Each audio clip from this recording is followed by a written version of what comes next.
Good morning, this is Sarah, your imperfect carnivore in the UK, here to tell you the truth about what isn't always great about carnivore. Is carnivore the correct way for humans to eat? 100%. Is it the proper human diet? 100%. But sadly, humans have moved on, haven't they? It's a long time since we last ate this way, so it's now no longer normal to eat this way, and that presents problems from a social and a cultural point of view. I have been on and off carnivore for 9 years. I absolutely am unlikely to go back on my view that carnivore is the way that we should eat. But it doesn't mean there aren't problems associated with it. For a start, when you find out about carnivore, you're all excited. You want to tell people. They're not interested and very much not impressed. And even the ones that show a little bit of interest are not going to take it any further. They're not going to research it. They're not going to do it themselves. Most definitely not. And they are going to get on with their lives and probably not invite you to the next shindig or buffet that they've got going on. So people are not interested. That's the first thing. So I think it's best not to tell people initially. Just amaze them with your health benefits and weight loss later on if you get those things, which you will if you stick to it long enough. The next thing, it's going to be difficult to eat out. You're probably not ever going to eat out again. Now, I am going out next weekend. Hopefully it's happening. I found a restaurant 10-15 miles away from me that a few of us are going to go to where I can get plain beef and I can cook it myself on this little barbecue arrangement. I've never been there before. I'm hoping that it happens and that there's going to be some great footage from that. But generally, people don't cater for us. They cater for the vegans, they cater for the gluten-frees, they cater for the vegetarians, but they're not interested in low carb. I have never found a low carb option on any menu in 9 years. How difficult can that be? A low carb option. Most people won't even choose it, but put it there. Just put it there. There's loads of diabetics in the world that would be appreciative of just a low carb option. Nobody's going to order it, but put it there, just in case someone like me walks in and wants to see it. That's a rant right there. I mean, there's a restaurant I go to at the beach where they do chicken for me if I ask for it, but I know it's cooked in seed oils. So even though it's carnivore, I know they're cooking it in seed oils and it's drenched in it. It's delicious, but I don't feel good after eating it. So I try to take my own food. The next thing is just, it's the social culture, it's the ritual. People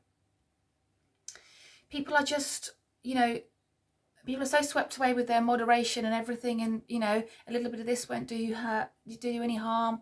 So you are living in a world where people just want to eat everything, keep their fingers crossed, hope for the best, and just eat everything.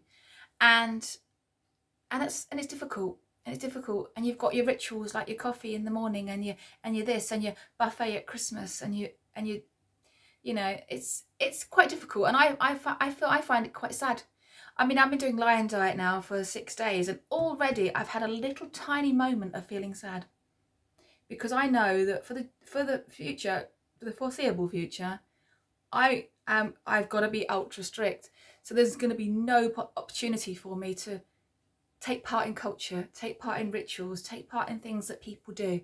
I was watching a TV program last night where someone was going to a local museum local to me, and they were talking about it, and they said, oh yes, this is where we go for a tea and a cup of, a bit of cake. And I just thought, that's not going to be me. If I go there, I'm going to have to avoid those areas, because I want to be like everybody else sometimes.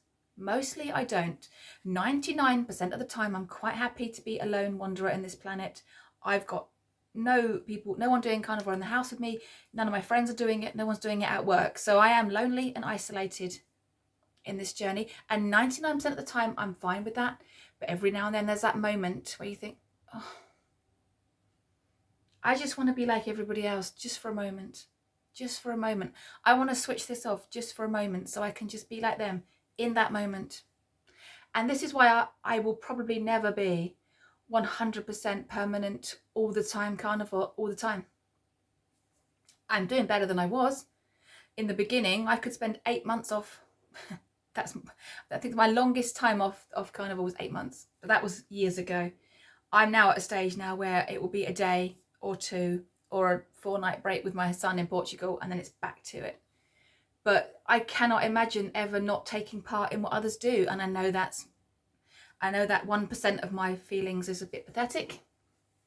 There are carnivores out there that don't do that.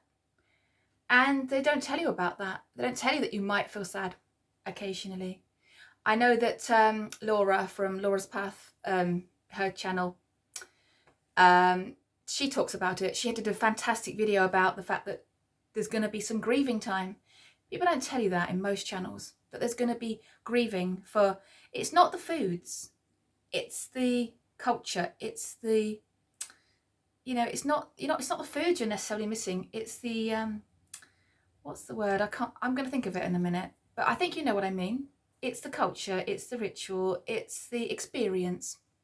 It's that living in that moment with those people doing their thing. That's the hardest thing for me.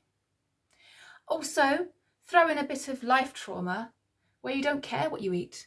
You know, my mum passed away in 2022 and the last couple of years of her life were absolute hell. And there were trips to the hospital where we were in serious trauma. She nearly had an anaphylactic shock from a shot of chemo that actually nearly killed her. And if I hadn't been sitting by the bedside and noticing this, there were no nurses in the room, she would have passed away right in front of me at that moment. Do you think I was interested in carnivore for the rest of the day? Do you think I was interested in it even that week? No. I just didn't care what I ate. I didn't care. It wasn't like I was thinking, oh, I'm going to go and eat some street food. I didn't care what I ate. I was just trying to get through that day without having a complete and utter nervous breakdown, you know? I think the cultural, you know, a lot of carnivores talk about the withdrawal symptoms, and if you go straight to lion, you may have some digestive distress. People talk about that, but it's the long-term aspect, the fact that you are now walking a lonely path. If you can find people in your house to do it, and you can find friends to do it, and you can create some events together that do it, you're going to do really well. You're going to do really well, but that's unrealistic because people don't want to join the path. They don't want to do it. They want to keep eating everything in moderation, keep their fingers crossed, hope for the best. That's what I was like 10 years ago. That's what I was like. And I was a lot more unhealthy and I was bigger than I am now. And you know, I do love having the power of being able to control my health. That is a fantastic thing. But the experience and life experience is tricky. And I don't think enough people talk about that. And I think you need to be prepared for that. There's going to be grieving. And if you're like me, you are like, I went on holiday with my son back in October, and I decided to take 4 days off because I just wanted to live in the moment. I didn't want to struggle. I knew I didn't want to cook, and I knew that the hotel that we stayed in didn't have beef or lamb because it was breakfast. Who serves beef and lamb at breakfast? So already I was, you know, not going to be doing lion. That's out. Unless I'm going to sit and starve. And there were no restaurants that just did steak unless you are, you know, willing to sell a kidney to pay for it. So yeah, this is my little, this is my warts and all talking about what I personally think is the hardest part of carnivore.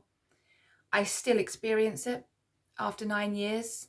And even if I eat perfectly from here on in, I'm going to have those moments where I feel sad because other people are having their cup of tea and cake. Other people are going out to that interesting restaurant and just living up.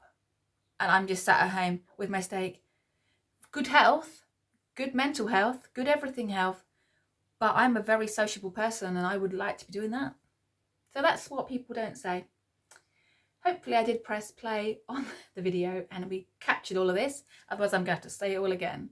But yeah, I think it's important to talk about why I've been imperfect.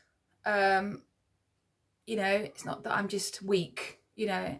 I've never gone into a shop and just saw an interesting food and thought, oh, I'm going to eat that now and not be carnivore. There's always there's always either a trauma aspect or a serious stress aspect or a culture aspect, experiencing life with other people.